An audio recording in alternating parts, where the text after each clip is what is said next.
సాధారణంగా వచ్చే తలనొప్పులు విశ్రాంతి తీసుకుంటే తగ్గుతాయి. కానీ కొన్ని రకాల తలనొప్పులు తీవ్రమైన ఆరోగ్య సమస్యలకు సంకేతం కావచ్చు. తలనొప్పితో పాటు చూపు మసకబారడం, వాంతులు, మెడ బిగుసుకుపోవడం, జ్వరం, మాట్లాడడంలో ఇబ్బంది లేదా శరీరంలో ఏదైనా ఒక భాగం పక్షవాతానికి గురైనట్లు అనిపిస్తే వెంటనే అలర్ట్ అవ్వాలి.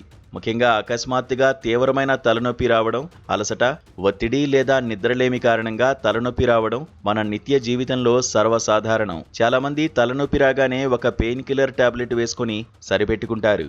అయితే అన్ని తలనొప్పులు సాధారణమైనవి కావు.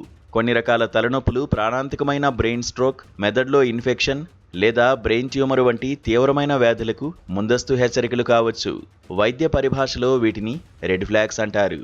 తలనొప్పితో పాటు ఈ లక్షణాలు కనిపిస్తే అస్సలు నిర్లక్ష్యం చేయకూడదు.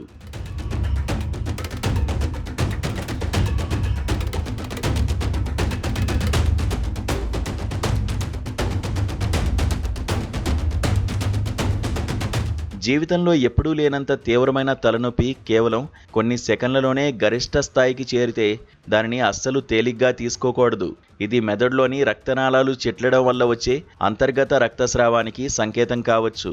తలనొప్పితో పాటు జ్వరం రావడం, గడ్డాన్ని ఛాతీకి తాకించలేనంతగా మెడ బిగుసుకుపోవడం జరిగితే అది మెదడు పొరల వాపు వ్యాధి కావచ్చు.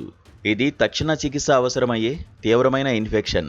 తలనొప్పితో పాటు 1-2గా కనిపించడం, చూపు మసకబారడం లేదా వికారం లేకుండా అకస్మాత్తుగా ప్రాజెక్టైల్ వాంతులు కావడం వంటివి మెదడులో ఒత్తిడి పెరగడానికి సంకేతాలు.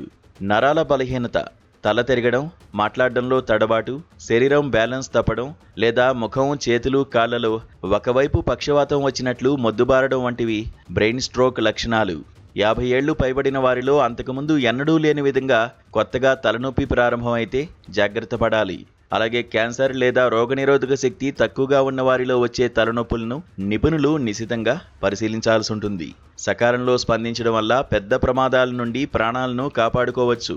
సాధారణ మైగ్రేన్ లేదా సైనస్ నొప్పులకు పైన పేర్కొన్న ప్రమాదకర లక్షణాలకు మధ్య తేడాను గుర్తించడం ప్రతి ఒక్కరికి అవసరం.